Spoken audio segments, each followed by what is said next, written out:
Papasuspindi ni Senator Amy kay Director Matibag binira ng mga NBI retirees.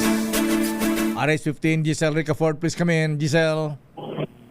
Nakay binira ng mga retirado at dating empleyado ng National Youth Investigation ang pagtatangka umano ni Senadora Amy Marcos na maimpluwensyahan ng Pangulo upang suspindihin sa NBI Director Attorney Melvin Matibag.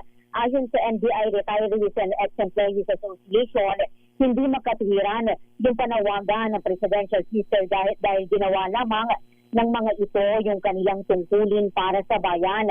Mahalagaan nilang manindigan laban sa mga tangkang pananakot at panggigipit sa mga law enforcement official na may integridad at tapat na nagseserbisyo sa ating mga kababayan.